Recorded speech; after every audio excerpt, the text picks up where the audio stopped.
Hello viewers, Photoshop training স্কুলের পক্ষ থেকে আপনাকে সুস্বাগত।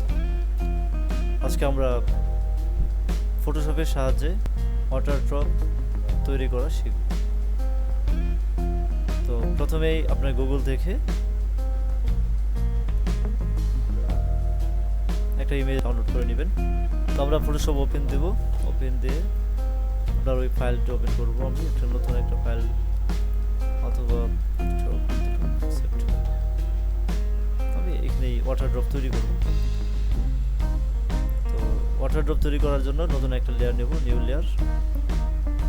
নতুন একটা লেয়ার নিয়ে আপনার শেপ, ওয়াটার শেপ করার জন্য পেন টুল ইউজ করতে পারেন অথবা লেসি টুল ইউজ করতে পারেন।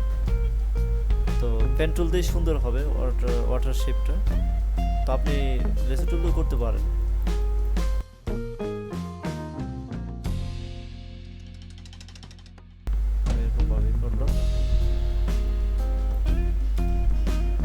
কন্ট্রোল প্লাস এন্টার দিয়ে সিলেকশন তৈরি করবেন। করার পর এই সিলেকশন থাকা অবস্থায় গ্রেডিয়েন্ট যাব, আমরা গ্রেডিয়েন্ট দিয়ে একটু গ্রেডিয়েন্ট হালকা গ্রেডিয়েন্ট শিফট ধরে নিচের দিকে ট্র্যাক করুন। আপনার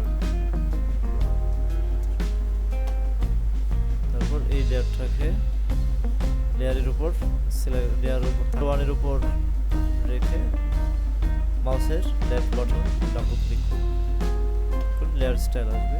লেয়ার স্টাইল আমরা ড্রপ শ্যাডো দেব। ড্রপ শ্যাডোতে 120 ডিগ্রি থাকবে, এখানে থাকবে 5, ডিস্টেন্স 5, স্প্রেড 1, সাইজ থাকবে 4। ইনার শ্যাডো দেবো একটা, ইনার শ্যাডো 4, 1, 5। তো ওকে, এখন এই লেয়ার মোডটাকে আমরা ওভারলে মোড করব। ওভারলে মোডে করে দিয়ে আপনি আপনার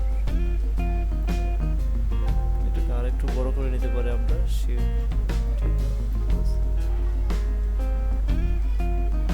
কন্ট্রোল টি দিয়ে দৌড় তারপর করা যাবে পছন্দ।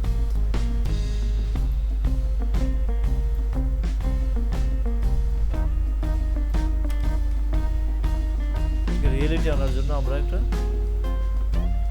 হোয়াইট একটা ড্রপ দেবো, ছোট শেপ টুল দিয়ে করতে পারেন অথবা লেসি টুল দিয়ে এটা আপনি করতে পারেন।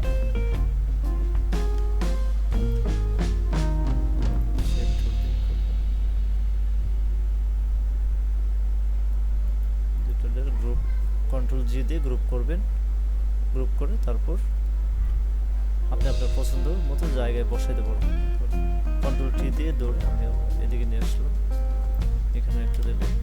অল্টার চেপে দৌড়ে মুভ টুল দিয়ে অল্টার চেপে দৌড়ে এটাকে আমরা কপি করব। কপি করে এখানে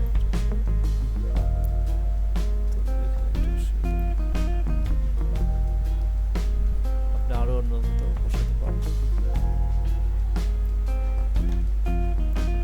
সেটা এখন ড্রপ ছোট বড় করতে পারেন আপনি, বা পছন্দ মতো জায়গায় বসাতে পারেন।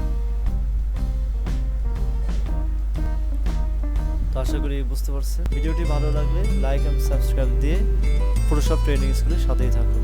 ধন্যবাদ।